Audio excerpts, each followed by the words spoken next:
वासुदेवाय. ओम नमो भगवते वासुदेवाय. आज आपण पृथुराजाची कथा ऐकणार आहोत. या ठिकाणी सुरुवात अशी झाली आहे की ब्रह्मदेवापासून. ब्रह्मदेवाला असं वाटलं की आपण एकटा आहोत, आपल्याला विश्वामध्ये आपल्यासारख्यांची उत्पत्ती करायची आज्ञा झालेली आहे. मग श्री विष्णूंच्या नाभिकमलातून जे उद्भवले जे ब्रह्मदेव, त्या ब्रह्मदेवांनी एक जोडप्याची निर्मिती केली आणि त्या जोडप्याचं नाव आहे मनु आणि शतरूपा. मनु आणि शतरूपा या जोडप्याची त्यांनी निर्मिती केली आणि त्याच्यानंतर मानव जातीची निर्मिती करण्याचं कार्य त्यांनी त्यांच्याकडे सोपवलं. ह्या नावांवरूनच मनु ह्या नावांवरूनच मन्वंतर हे नाव स्थापित झालं. या ही अशी 7 मन्वंतर झाली आणि पुढे 7 होणार आहेत. अशी 14 मन्वंतर आहेत. त्याच्यातली 7 मन्वंतरांमधलं पहिलं स्वारोचित, म्हणजे हे पहिलं जे आहे ते मन्वंतर आहे. आणि स्वारोचित दुसरं औतम, तामस, रैवत, चाक्षुष आणि वैवस्वत अशी 7 मन्वंतर. या 7व्या मन्वंतरामधलं वैवस्वत मन्वंतर आता सुरू आहे. म्हणजे मनुचीच पिढी ही सुरू आहे, त्याच्यातलं 7वं. आणि पुढे आणखी 7 होणार आहे वैवस्वतानंतर. सूर्य सावरणी, ब्रह्म सावरणी, दक्ष सावरणी, धर्म सावरणी, रुद्रा सावरणी, रौप्य सावरणी, भौत्य सावरणी अशी 7 पुढे मन्वंतरं, अशी 14 मन्वंतरं होणार आहेत. त्याच्यातलं 6वं जे आहे चाक्षुष मन्वंतर, त्याच्यानंतर येणार आहे आताचं वैवस्वत मन्वंतर.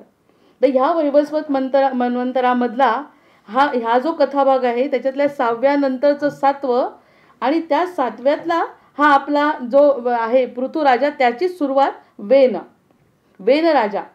या चाक्षुष मनुची ही स्वयंभू मनुपासूनची 36वी पिढी आहे.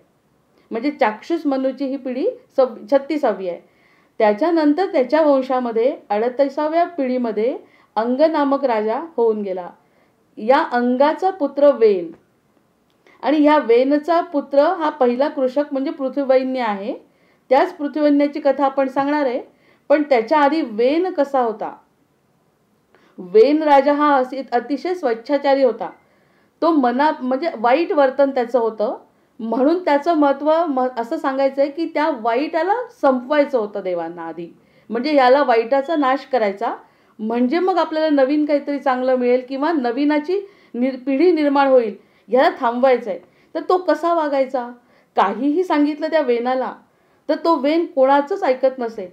त्याला जर सांगितलं की हे यज्ञ चांगले आहेत, हे सगळं चांगल्या गोष्टी जर त्यांना पुरोहितांनी सांगायचा प्रयत्न केला तर तो म्हणायचा ह्याच्यावरती माझा विश्वास नाही, कारण तो स्वैराचारी होता. जसं आपण आता ध्रुव आख्यानामध्ये ऐकलं की वाईट वृत्ती आणि चांगली वृत्ती, तर त्याच्यातल्या वाईट वृत्तीचा वेन होता. मग त्यांना जेव्हा सांगितलं पुरोहितांनी की आपल्याला असा यज्ञ करायचा आहे, तर तो म्हणाला, मूर्खांनो, त्याचे शब्द आहेत हे, मूर्खांनो, तुम्ही ज्या देवाची भक्ती करता तो यज्ञदेव कोण आहे, त्या यज्ञदेवाला मी मानत नाही. जसं गोवर्धन पूजेमध्ये सुद्धा भगवंतांनी सांगितलंय की तुम्ही इंद्राची पूजा का करता, ती माझी करा. पण ते बोलणं वेगळं, भगवंतांचं बोलणं वेगळं होतं, कारण ते कल्याणासाठी होतं इतरांच्या. त्याच्यामुळे त्या वक्तव्याचा ह्या वक्तव्याशी कसा संबंध नाही, कारण हा वाईट वृत्तीने विचार करत होता ना. त्याच्यामुळे वाईटाकडे लक्ष जायला नको. भगवंतांनी बोलणं वेगळं आणि ह्यांनी काय बोललं, म्हणून ही भागवतामध्ये कथा विरोधाभासाने आपण ऐकू शकतो की तो म्हणाला यज्ञदेवाला, अरे मूर्खांनो, तुम्ही याची काय पूजा करता, मी प्रत्यक्ष तुमचा योगक्षेम चालवत असताना, तुम्हाला अन्न देत असताना मीच तर तुमचा खरा देव आहे. शिवाय राजा हा प्रजेचा पालन करता असल्यामुळे तोच विष्णू रूप आहे, म्हणून तुम्ही तुमचे यज्ञयाग बंद करा म्हणाला तो, आणि मलाच हवीर्भाव द्या. म्हणजे मलाच सगळं द्या, मलाच सगळं अर्पण करा आणि मी तुमचं कल्याण करतो. अशा छोट्या वृत्तीने त्यांनी सगळ्यांना त्रास द्यायला सुरुवात केली. म्हणजे कोणतीच गोष्ट तो चांगली होऊ देईना. मग या वेनाच्या उद्गाराने काय झालं, पुरोहित आणि राजा दोघंही उद्विग्न झाले आणि त्यांनी खरं म्हणजे त्याचा आजच्या शब्दात सांगायचं तर त्यांनी संपवलाय वेनराजाला. कारण ह्याला जर वाढू दिलं, या वृत्तीला वाढू दिलं, तर पुढे आपला उत्कर्ष होणे नाही, किंवा पृथ्वी मातेला त्रास होतोय, पृथ्वी त्रासात आहे, असं झाल्यावरती ह्या लोकांनी त्याचा अंत केलेला आहे. मग अंत केल्यानंतर आता बाकी असा प्रश्न निर्माण झाला की पृथ्वीला राजा नाही आणि राजेशिवाय प्रजा शक्य नाही, कोणता तरी कारभार आवश्यक आहे. मग पुरोहितांनी असा विचार केला. त्या ठिकाणी पुरोहित म्हणाले की अरे, आपल्याला बिना राजाचं तर राहता येणार नाही, मग त्यांनी काय केलं, पुरोहितांनी सगळ्या प्रजेच्या समक्ष पुत्रप्राप्तीच्या इच्छेने जो गेलेला राजा होता ना त्याची मांडी घुसळली आहे. आणि त्यातून त्याला एक काळ्या रंगाची व्यक्ती बाहेर पडली आणि ती म्हणजे ठेंगणी होती आणि रुंद जबड्याची म्हणजे कुरूप होती. तिला विचारलं मी काय करू, ती म्हणाली जन्म झाल्याबरोबर आता मी काय करू. पुरोहितांना तिने प्रश्न विचारला. तेव्हा पुरोहितांनी म्हटलं तात निषिद, बाळा बैस. या निषिदवरून त्याला लोक निषाद नावाने ओळखू लागले. मग त्यानंतर पुरोहितांनी उजव्या बाहूचं मंथन केलंय. या वेन राजाच्या उजव्या बाजूचं. म्हणजे बघा मूळ शरीर चांगलं आहे, वृत्ती वाईट होती त्याची. मग त्याच्यामुळे गेलेल्या शरीरातून या पुरोहितांनी मंत्रोच्चारांनी म्हणा किंवा समाज कल्याणासाठी म्हणा त्यांनी असं केलं की उजव्या बाहूचं मंथन केलं आणि त्यातून एक दिव्य पुरुष जन्माला आला. तशीच एक तेजपुंज स्त्री सुद्धा जन्माला आली. म्हणजे एक पुरुष आणि स्त्रीची उत्पत्ती पुन्हा झाली. हे सगळं आपलं कशातून चाललेलं आहे, ब्रह्मदेवाची पिढी 36 38व्या पिढीमध्ये हा वेन आणि वेन राजाला जबरदस्तीने त्यांनी संपवलंय की हा त्रास देतोय म्हणून. आणि त्याच्या शवापासून यांनी या दोघांची उत्पत्ती केली. कुणाची, एक आहे तेजपुंज स्त्री आणि दुसरा दिव्य पुरुष. आता हा दिव्य पुरुष पाहिल्यावर पुरोहितांना इतका आनंद झाला आणि एक सामुद्रिक शास्त्र जाणणारा एक पुरुष वैदिक होता त्याच्यामध्ये, त्यांनी त्या पुरुषाचा हात पाहिला ज्याचा जन्म झालाय. तेव्हा त्याला विष्णूच्या हाताप्रमाणे सगळं त्याच्या हातावर तळपायावर हातावर कमळचिन्ह दिसले. यावरून त्याने हा प्रजा पालन करता आणि धर्मनिष्ठ होईल असे सांगितले. म्हणजे या ठिकाणी पृथ्वीराजाचं वर्णन करायच्या आधीच त्याची उत्पत्ती जेव्हा झाली तेव्हाच तो किती दिव्य होता हे सगळ्यांना समजलं. मग त्यावरून त्यांनी धर्मनिष्ठ होणारे, पालन करता होणारे असं सांगितलं. म्हणजेच हा श्रीहरीचा अंश असून आपल्या सत्कृत्याने आपली कीर्ती प्रथित म्हणजे प्रसिद्ध करील म्हणून त्याचे नाव पृथू ठेवले. ओम नमो भगवते वासुदेवाय. म्हणजे हा श्रीहरीचाच अंश निर्माण झाला. आणि कसा झाला निर्माण हे आपण आता बघितलं. म्हणजे वाईटाला संपवलं आणि चांगल्याची निर्मिती केली. मग इतर पुरोहित पण म्हणाले जी स्त्री आहे ना ती पण अग्निज्वालेप्रमाणे सतेज आहे, रूपवान असल्याने तिचं नाव अर्ची ठेवलं. आणि हा पृथू आणि अर्चीचा जोडा राजसिंहासनावर बसवण्याला आता योग्य आहे असं त्यांनी सांगितलं. म्हणजे वाईट वृत्तीचा नाश झाला आणि पुरोहितांनी अतिशय सात्विक पद्धतीने कल्याणाकरता ह्या जोड्याचं निर्मिती केली. पहिल्यांदा जो निषाद निर्माण झाला तो एक आहे आणि नंतर उजव्या बाहूचं मंथन जेव्हा केलं तेव्हा त्यांना ही जोडी मिळाली. आणि ही जोडी इतकी पवित्र आहे, हा श्रीहरीचा अंश आहे म्हणून त्यांना प्रजापालनाचं कर्तव्य हातात त्यांच्या दिलं आणि त्यांना राज्याभिषेकाची तयारी सुरू केली. बघा त्यांचा राज्याभिषेक सुद्धा होत असताना काय घडलंय बघा. यावेळी कुबेराने एक सुवर्ण सिंहासन आणि वरुणाने एक झळझळणारं छत्र दिलं. म्हणजे सुरुवातच इतकी गोड झाली या पृथ्वीराजाच्या जीवनाला. म्हणजे त्या छत्रांकित सिंहासनावर पृथू आणि अर्ची विराजमान झाले. पुरोहितांनी त्यांना राज्याभिषेक केला आणि पृथ्वीवैन्य हा अभिषिक्त राजा झाला. त्याला अभिषेकाने अभिषेक करून त्याला राज्य सिंहासनावर बसवलं. प्रजेने पृथ्वीराजाचा जय जयकार केला. पुरोहितांनी आशीर्वाद दिले. तेव्हा वायू, धर्म, इंद्र, यम, ब्रह्मदेव, सरस्वती, विष्णू आणि रुद्र इत्यादी देवदेवतांनी राजदंड, चामर, कीर्तिमाला, किरीट, हार, चक्र, पताका, पादुका असे अनेक उपहार दिले आणि पृथू आणि अर्चीचा गौरव केला. सुरुवात किती गोड झाली. राज्यसिंहासन कोणी दिलं, त्याची कशी निर्मिती झाली, वाईट शक्तीचा नाश झाला. म्हणजे आता आपली पृथ्वी किती सुजलाम सुफलाम होणार आहे याची ही सुरुवात आहे. त्यानंतर सूतमागधांनी स्तुतिगान करायला प्रारंभ केला. पुरोहित प्रसन्न झाले तर प्रजाजन डोलू लागले, सूत गाऊ लागले. ते ओळी मागून ओळी गात होते. एवढ्यात पृथ्वीराजांनी त्यांना थांबवलं. इथे सुद्धा त्याचा अहंकार नाही, कोणताही प्रकारचा अहंकार नाही त्याला. त्यांनी थांबवलं आणि काय म्हणाला, स्तुती पाठकांनो, जोवर माझे गुण व्यक्त होत नाहीत ना तोवर तुम्ही उगाच स्तुती करू नका. भागवतातून ह्या गोष्टी शिकायच्या आहेत की काहीही कारण नसताना जर स्तुती होत असेल तर ती आपणहून थांबवायला पाहिजे. मी त्या पात्रतेचा आहे की नाही हे सुद्धा समजायला पाहिजे प्रत्येकाला. त्यांनी थांबवलं. खरं तर ते गुणगानच गात होते. महाराज स्तुत बोलणार तोच पृथ्वीराजा म्हणाला, माझ्या अंगी नसलेल्या गुणांपेक्षा षड्गुणैश्वर्य संपन्न अशा परमेश्वराचे तुम्ही गुणगान करा. पृथ्वीराजाची ही निष्फळता पाहून सुतमागत अजून आनंदी झाले. ते म्हणाले, महाराज तुम्ही प्रत्यक्ष श्रीहरीचे अंश आहात हो, हे आम्हाला माहिती आहे. तेव्हा आम्ही तुमची अतर्क्य चित्रे कशी गाणार आहे, परंतु आम्हाला राजा कसा पाहिजे ते आम्ही सांगणार आहोत. आम्हाला राजा कसा हवाय, आमची अपेक्षा काय आहे हे तुम्हाला सांगणार आहोत. मग ते तर तुम्ही ऐका. त्यावर पृथ्वीराजाने ठीक आहे असं म्हटलं. ठीक आहे, तुमच्या अपेक्षा जर तुम्ही सांगत असाल तर तुम्ही बोला. मग किती चांगला संवाद आहे हा. असा प्रजाहित दक्ष राजा असणे, अहंकार रहित राजा असणे ही आपली परंपरा आहे. मग ते काय गातात बघा.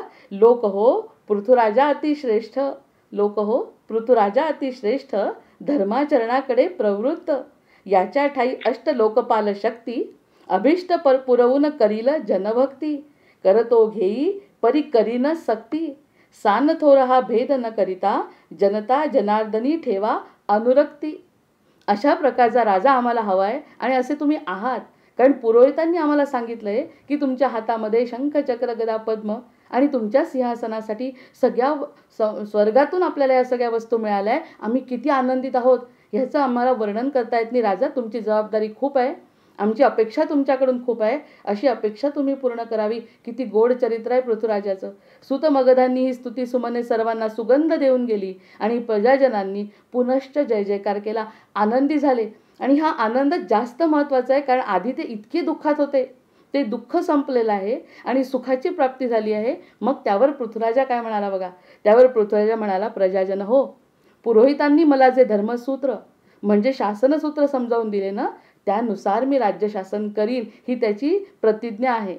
मी अशी प्रतिज्ञा करतो की मी भूमीलाच परब्रह्म मानीन, तिची सेवा करीन, दंडनीतीशास्त्रानुसारच आचरण करीन, कधीही स्वेच्छाताई बनणार नाही. हे त्यांनी आश्वासन दिले सिंहासनावर बसून.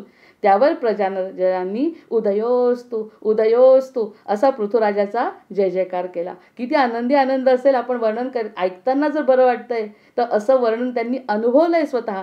पृथ्वीराजाने ही पुरोहित, सूतमागध आणि ज्येष्ठ नगरजनांना वस्त्राभरणे देऊन भूषविले. त्यानंतर सभा संपली. लोक आपापल्या निवासाकडे वळले. जाताना पृथ्वीराजाचेच ते गोडवे गात होते. किती चांगला राजा आम्हाला मिळाला, किती राजा चांगला मिळाला. मग त्यांनी काय केलं, सगळ्या पुरोहितांशी मी थोडक्यात सांगते आहे सगळं. त्यांनी पृथ्वीराजांनी की नाही सगळ्या पुरोहितांना बोलवलं, धर्मशास्त्रज्ञांना बोलवलं, त्याच्याशी विचारविनिमय केला, निसर्गाशी मैत्री केली. सगळ्यात पहिल्यांदा ही गोष्ट केली कारण पृथ्वी कशाने दुःखी झाली होती, तिच्यावर झालेल्या अत्याचारांनी. त्याच्यामुळे त्यांनी निसर्गाची मैत्री केली. मग ते मी निसर्ग मैत्री न सांगता पुढचं सांगते. त्याचं निसर्गाची मैत्री केल्यानंतर कृषीची जन्मकथा सांगितली आहे. पृथ्वी म्हणजे निसर्गाची ही जी माती आहे, त्या मातीचं त्यांनी रक्षण केलं आहे. कृषीची जन्मकथा कसं झाली बघा. प्रथमतः पृथ्वीराजाने मौसर जमिनीवर सरी ओढल्या. किती गोड चरित्र आहे बघा. त्यात बी पेरलं आणि त्याला पावसाचे पाणी मिळताच अंकुर फुटला आणि काही दिवसातच रोपटी वाऱ्यावर डोलू लागली. ही कृषीचा तो निर्माता आहे. जमिनीवर वसुंधरेला खुश करून त्यांनी त्याच्याकडून काढून घेण्यासाठी शांतपणे तिचा सांभाळ केलाय. मग धरणी सस्यश्यामल झाली.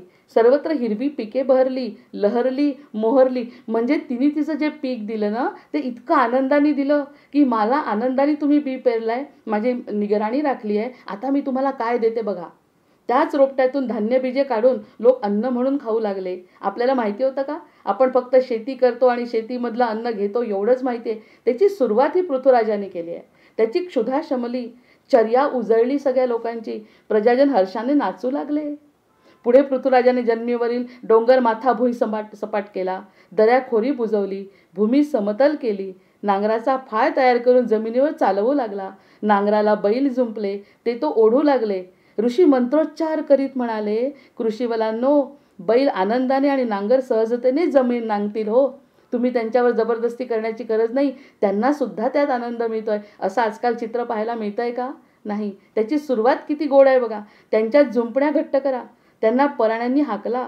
कृषीदेवांनो, आम्ही केलेली ही स्तुती ऐका. तुम्ही आकाशात जे पाणी निर्मिले त्यानेच आम्ही शेती भिजवा, जबरदस्तीने कोणतंही पाणी आम्ही देणार नाही. ते भाग्यशाली सीते, म्हणजे ही सीता जमिनीची मुलगी आहे, हे भाग्यशीले सीते तू इकडे ये, तुला आम्ही वंदन करतो. म्हणूनच तू आमची भाग्यदात्री हो, तू सुभग हो, तू सफल हो. अशी भूमीची प्रार्थना, अशी बैलांची प्रार्थना, अशी जमिनीची प्रार्थना आणि त्यातून निघालेलं बीज जे निघालंय ते सगळं ह्या लोकांनी आनंदाने भक्षण केलंय. मग त्यांची प्रकृती सुधारली. आनंदाने मंत्रोच्चारांनी जे काही घडलं त्यामुळे या लोकांची प्रकृती सुधारली. पृथ्वीराजाची ही कृषीविद्या प्रजेला आवडली. देव, पितर, मानव, दानव, गंधर्व, दैत्य सर्वांनी ती उचलून धरली आणि धरतीपासून हव्या त्या वस्तू ते प्राप्त करू लागले. म्हणजे ह्या कृषीचा निर्माता, कृषीची जन्मकथा कुणी निर्माण केली तर ही त्याप्रमाणे पृथ्वीची कन्या ही पृथ्वी असे नाव धरतीला पडले. ऋषी म्हणाले क्रू म्हणजे नांगरणे. पृथ्वीराजाने धरा नांगरली, तिच्यात बी पेरले, रोपे फुटली, तेव्हा त्यांची काळजी घेतली, त्याच्यातील बियांचे धान्य घेतले, तेच त्यांचे कृषिकर्म होय. म्हणून पृथ्वीनैव हा पहिला कृषक ठरतो. तसेच आर म्हणजे नांगरणे. पृथ्वीवैन्याने प्रथम जमीन नांगरली म्हणून तो पहिला आर्य ठरतो. एकूण या जगातील पहिला शेतकरी हा भारतीय आहे. असा हा पहिला कृषक, पहिला आर्य गंगा यमुनेच्या मैदानात प्रयाग क्षेत्री राहत होता. त्याचा काळ अभ्यासकांच्या मते इसवी सनापूर्वी 9 ते 10 हजार वर्षे असा आहे. आणि मग त्यांनी वेगवेगळी नावं ठेवली आहेत. साळीला काय म्हटलं, तांदूळाला काय म्हटलं, जवाला काय म्हटलं असं. नंतर त्यांनी वैदिक कृषी पण सुरू केली आहे. म्हणजे ऋग्वेदातला ऋचा म्हणून त्यांनी शेतीची निर्मिती केली हे आपण सांगणार नाही. असं ग्राम, नगर आणि पुरांचा प्रारंभ केला त्यांनी. अयोध्या मनुनिर्मित नगरी आपण म्हणतो, म्हणजे निर्मित केलेली नगरी कशी असते विशेष लक्ष देऊन त्यांनी ग्राम, नगर आणि पुरांचा प्रारंभ केला. म्हणून मग त्यांनी गोपालन केलंय. काही जणांना गोपालन करताना म्हणजे गायी सांभाळल्या, म्हशी सांभाळले. पृथ्वीवैन्याने भूमातेला गोमातेच्या स्वरूपामध्ये दर्शन दिले आणि गायीचे महत्त्व पटवून दिले. आता आपल्याला जे जाणवायला लागलंय ना आता ते त्या पृथ्वीराजांनी सुरुवात केली आहे.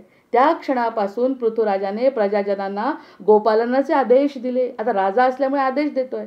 त्याप्रमाणे लोक आपापल्या घरी, दारी आणि शेतांवर गोधन उभे करू लागले. गाय आपल्याला अन्न, बल, कांती, सुख देते हे लोकांच्या लक्षात आलं. आता आपण ते विसरलो होतो मधल्या काळात. आता पुन्हा ही पृथ्वीराजाची कथा ऐकून आपण या सगळ्या गोष्टींकडे वळलं पाहिजे. कितीतरी संस्थांना आता गोपालन करतायत. घरोघरच्या गायी चरायला न्यायच्या, त्या परत घरोघरी पोहोचवायच्या. हा व्यवसाय होऊन बसला आणि अशा व्यावसायिकांना गोपाल नाव देण्यात आले. गोपालन म्हणत असल्यामुळे त्यांना गोपाल म्हटले. एक गोपाल गाईला म्हणतो, गाई तू नित्य गवत खा आणि परत त्यांना शुद्ध पाणी पी. एकतर दुसरा गायधरी म्हणतो, वासराच्या प्रेमाने हंबळणारी, आरोग्य रक्षण करणारी वासराच्या ओढीने ती गाय येत आहे. म्हणजे हे सगळं दृश्य आपल्या डोळ्यासमोर उभं करा. किती सात्विक आणि अतिशय सुंदर असं दृश्य त्या काळी त्यांनी निर्माण केलं. आणि त्याच्या विरुद्ध आधी परिस्थिती होती बरं. यांनी अतिशय अत्याचार जमिनीवर, माणसांवर, माणसांच्या मनांवर केलेले. यांनी प्रत्येकाला जवळ केलं. वैदिक मंत्रांनी शेती केली आणि पृथ्वीराजांनी गोपालनाबरोबर गोसंवर्धनही केलं. प्रजेला ती दिशा दाखवून दिली. मग पृथ्वीराजांनी अतिशय स्तुत्य उपक्रम केले आहेत. कोणते कोणते ते थोडक्यात सांगते की धातुविद्या, खनिजशास्त्राचा अभ्यास त्यांनी केला. तांब्याचे कलश, चांदीचे रजपात्र, सोन्याचे हिरण्यपात्र त्या काही असे तयार होते जसे कर्णभूषण, कुशीर म्हणजे शिरो, असे सगळे ज्या वस्तू आपण अंगावर घालतो ना त्याच्या वस्तू त्यांनी तयार केला. आणि हे अन्न, हे पाणी प्यायल्याने काय आनंद होतो, काय आपलं शरीर सुधारतं, हे सगळं त्यांनी त्या काळात सांगितलंय. 9 ते 10 हजार वर्षी. ती वस्त्रे पेशसकारी म्हणजे सुशोभित केलेली असतात. म्हणून पृथ्वीराजाला पृथ्वीचे दोहन करणारा आणि तिच्या उदरातून तेजस्वी वस्तू काढणारा राजा म्हटलं आहे. म्हणजे ही वस्तू पृथ्वीमध्ये होत्या का? होत्याच. पण सगळ्यांनी दाबून टाकलं तर पृथ्वीने आपलं स्वतःचं अंग असं स्वतःच्या जवळ ओढून घेतलं होतं. मला काहीच द्यायचं नाही म्हणे, कारण माझ्यावरती अत्याचार होत आहेत असं जेव्हा पृथ्वी म्हणते ना तेव्हा त्याचा सगळा निराश केला. पुरोहितांचं जे काही कर्म होतं ते सुफळ झालं. श्रीहरीच्या रूपाने राजा मिळाला. या सूतमागधांनी पृथ्वीराजांच्या पूर्वजांची माहिती एकत्र केली आणि ती राजवंशातील लोकांना गाऊन दाखवली. गाऊन दाखवत असताना त्यांना आनंद, ऐकणाऱ्यांना आनंद असा पृथ्वीराजा म्हणाला. त्यामुळे पूर्वजांची कृत्य ऐकून का बरं ऐकायचं भागवत, का बरं आपण इतिहासाकडे जायचं? पूर्वजांची कृत्य ऐकून तो म्हणतो स्वतःला महत्त्व नाही मला. पूर्वजांची कृत्य ऐकून आणि त्यांनी केलेल्या बऱ्या वाईट कर्मापासून बोध घेऊन आपली धर्मकृत्ये आणि लौकिक आचरण कसे ठेवावे याचा निर्णय राजपुरुष घेऊ शकतात. म्हणून तुम्ही त्यांचं गायन करा. ज्या काही चांगल्या गोष्टी आहेत त्याचं गायन करा म्हणतात. पुढे नहुषाने ही माहिती सूतमागधांना साभिनय म्हणून दाखवली आणि यामुळे दृष्टीने पृथ्वीनैव हा आजच्या पोवाड्याचा जनक ठरतो.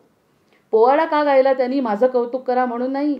माझ्या पूर्वजांनी चांगलं किंवा वाईट काय केलं आहे ना ते सगळं लोकांना कळावं आणि त्याच्याप्रमाणे या आलेल्या राजांनी आपली रचना करावी, ही माझी इच्छा आहे. म्हणून त्यांनी पृथ्वीवैन्य या राजाला पोवाड्याचा जनकसुद्धा म्हटलं जातं. नंतर पृथ्वीवैन्यांनी सूक्तरचना केली. हुशार तर होताच. सूक्तरचना आपण बोलू शकत नाही, कारण ऋषी वेद, ध्रुव, पृथू या चाक्षु हे प्राचीन तमऋषी होते. ते ज्या देवतांविषयी सूक्त रचित, त्या देवता म्हणजे त्यांचे विषय असायचे. असे सूक्त त्यांनी तयार केले.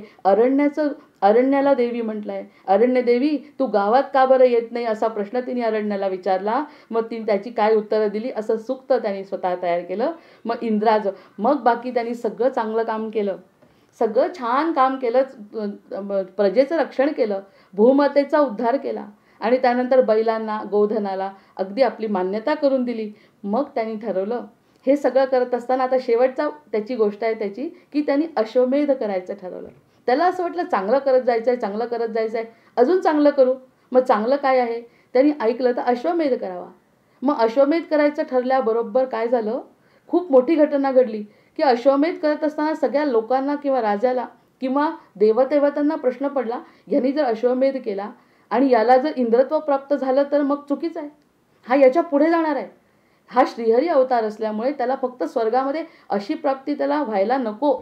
मग त्यांनी 99 जेव्हा यज्ञ पूर्ण झाले ना, तर राजा आपल्या देवतांनाच प्रश्न पडला, की आता इंद्रस्थान जाईल तो प्रश्न वेगळा आहे, इंद्राला स्थान राहणार नाही ही प्रश्न वेगळा आहे, ते इंद्राचं प्रारब्ध आहे, पण हा आपल्याला पुढे न्यायचा आहे याला. म्हणून त्यांनी 99 जेव्हा त्याचे यंत्र पूर्ण झाले ना, तेव्हा त्याच्यासमोर प्रगट झाले, हे करू नको. हा अश्वमेध करून तुला जास्तीत जास्त काय मिळणार आहे, तुला फक्त स्वर्गात स्थान मिळणार आहे, तू त्याच्यापेक्षा खूप पुढे आहे. म्हणण्याचा तात्पर्य हा श्रीहरी आहे तू. ओम नमो भगवते वासुदेवाय हे आम्ही तुझ्यासाठी म्हणू शकतो, इतका तुझा अंश आहे. मग तू या अश्वमेधामध्ये रमून जाऊ नको. मग तेव्हा त्याला जेव्हा असं म्हटलं तेव्हा त्याला पटलं, आणि पटणं तर त्याला ज्यांनी कोणी चांगलं सांगितलं त्याला ते पटत असायचं. मग त्याला विचारलं, का रे बाबा, तुला जर अश्वमेध करायचा नाही तर पाहिजे काय तुला, आता मी तर तुझ्यावरती प्रसन्न झालो. मग असं म्हटल्यावर त्यांनी सांगितलं, मला ना मुळात मी भक्त आहे, मला 10,000 कान द्या म्हणाले. कशासाठी 10,000 कान पाहिजे तुला, मला एका कानाने ऐकून ना तुमचं वर्णन ऐकून बरं वाटत नाही. सुक्त रचले मी, सगळं काही चांगलं केलं, कल्याणाचं कार्य केलं, पण मला ना तुमचं गुणगान ऐकायचं आहे. मला की तुमचं गुणगान ऐकतच माझं आयुष्य घालवायचं आहे. म्हणजे तेच म्हणणं बरोबर होतं ना, की अश्वमेध करून त्याला त्याची वृत्ती थांबवण्यापेक्षा त्याला खूप पुढे जायचं होतं. मग त्यांनी सांगितलं, हो, देव खूप प्रसन्न झाला. देव म्हणाला, अरे त्याच्यासाठीच तर मला म्हणायचं की आणखी माग, तुला काय पाहिजे, तुला 10,000 कान दिले. मग तो म्हणाला, मला वैकुंठ मी तुला देतो. मग वैकुंठ दिल्यावर तो म्हणाला, अगदी लहान बालकासारखा देवाला तो म्हणाला, वैकुंठ देऊन काय करता, मला तुमच्या पायाशी स्थान द्या. तरी देव प्रसन्न झाले, अरे ते तर आहेच, तू माझा भक्त जर आहे ना तर तुला ते स्थान देणार आहे ना, मी ते दिलेलं आहे, ते तुला दिलेलं आहे. मग तो म्हणाला, नाही, मला त्याच्यात एक शंका आहे. म्हणाला, कोणती शंका आहे. ते म्हणाले, तुझ्या पायाजवळ लक्ष्मी असते भगवंता, आणि त्या लक्ष्मीकडे तुझं लक्ष गेलं तर माझ्याकडे कुठे जाणार आहे लक्ष.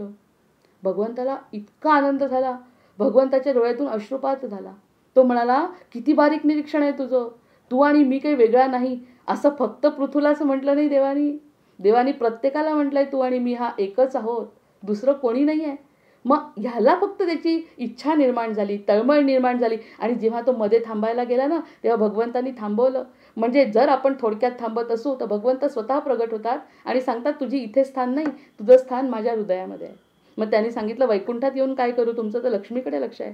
मग ते म्हणाले, नाही, लक्ष्मी माझ्या पायाशी आहे, तू माझ्या हृदयात आहे. इतकं मोठं अढळ स्थान, जसं आपण ध्रुवाचं ऐकलं ना, तसं कर्तव्य कर्म करत करत वृत्ती निर्मितीच त्याची कर्तव्य कर्मासाठी आहे, पण कर्तव्य कर्म करत असताना सुद्धा त्याची भगवंताची तळमळ भगवंतांना माहिती होती, कारण तो भगवंताचा अंश होता. मग भगवंताच्या डोळ्यात अश्रू आले, ते गहिवरले, आणि त्यांनी सांगितलं की तुला जसं पाहिजे तसं मिळणार आहे, त्याच्यापेक्षा तू माझ्या हृदयातच तुझं स्थान असल्यामुळे तू आणि मी काही वेगळा नाही. आपला जन्म फक्त काही कर्तव्यासाठी कार्याकरता झालेला आहे, प्रत्यक्षात तू आणि मी वेगळं नाही. असं म्हणून दोघांनाही अतिशय आनंद झाला, पृथ्वीराजाला आणि भगवंताला असा आनंद झाला. आणि अशा पद्धतीने उरलेलं पण त्यांनी आयुष्य अतिशय आनंदात कसं घालवलं असेल याची कल्पना आपण करू शकतो. अशा प्रकाराने धार्मिक जीवन. मग पृथुबागेत एकदा जात असताना सनकादिक प्रगट झाले. सनातन प्रगट झाल्यानंतर आत्मकल्याणाचे उपाय मला सांगा म्हणे, कारण तुमचं जीवन संपल्यानंतर आम्हाला पुढे पण ते जीवन न्यायचं आहे ना. म्हणजे भगवंत भागवतामध्ये ना मागची, आताची आणि पुढची काळजी करतात. त्यांनी विचारलं की भगवत दर्शन तुम्हाला झालंय, मग आता आम्ही काय करावं? मग त्यांनी 4 गोष्टी सांगितल्या. पृथूनी 4 गोष्टी त्यांना सांगितल्या. जेव्हा ते आनंदाने बागेत फिरत होते, सगळा कार्यकाळ संपला होता, तेव्हा प्रश्न का विचारतात आणि उत्तरं का देतात ते आपल्यासाठी असतात. त्यांनी 4 सांगितलं. सर्व हिताचा भाव ठेवा. तुम्ही आपल्या मनामध्ये कधीही दुसऱ्याचं अकल्याण व्हावं असा विचार मनात ठेवू नका. पहिलं तत्व. दुसरं सांगितलं धार्मिक जीवन जगा. परमार्थाच्या शिवाय तुमच्याजवळ पर्याय नाही. तुम्हाला जर आनंदी आणि आत्मकल्याण करून घ्यायचं असेल तर धार्मिक जीवन जगा. ईश्वरावर प्रेम आणि भक्ती करा. कर्म करत असताना कर्म करा, जसं मी केलं. कृषीला उत्पन्न केलं, जमिनीला शांत केलं, लोकांना शांत केलं. माझी स्तुती मी ऐकली नाही, पोवाडे मी भगवंताचे गायले. तसं धार्मिक वृत्तीने जीवन जगा. आणि दुसरी गोष्ट, श्रद्धा ठेवा भगवंतावर.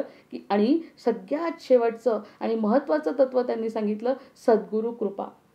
सद्गुरू कृपेचे पात्र व्हा. एकदा सद्गुरू केल्यानंतर तुम्ही सद्गुरूचे प्राप्त जर झाले तुम्हाला कृपा, तर तो बरोबर तुम्हाला तिथपर्यंत नेऊन ठेवतो. जसं माझ्या जीवनात घडलं तसं तुमच्या जीवनात घडावं. अशा 4 गोष्टी महत्त्वाच्या त्यांनी सनत सनातनांना सांगितल्या, ज्या आपल्याला सांगतात ते. म्हणजे ही परंपरा संपू नये अशी इच्छा भागवताची असल्यामुळे नंतर पृथ्वीने स्वतःच्या मुलांना राजा बनवलं आणि स्वतः जंगलामध्ये निघून गेला. भौतिक देह शांत केला. भजन करता करता त्याचा भौतिक देह शांत झाला. आणि अर्चिने सुद्धा काय केलं नंतर, अर्चिने सुद्धा अशाच प्रकारचे त्याच्यासोबत सती गेली. आणि दोघांचंही जीवन अतिशय शांतपणे एकमेकांच्या सानिध्यात आणि भगवंताच्या साक्षीनी सद्गुरूच्या कृपेनी त्यांनी संपवलं. आणि तेच भारताचं चरित्र पुढे जावं यासाठी भागवत ग्रंथ आपल्यासमोर उपस्थित आहे. हे ऐकून आपल्याला किती आनंद झाला, जुन्या गोष्टी ऐकून.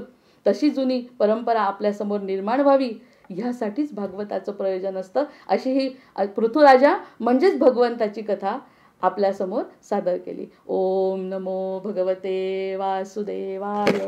ओम नमो भगवते वासुदेवाय.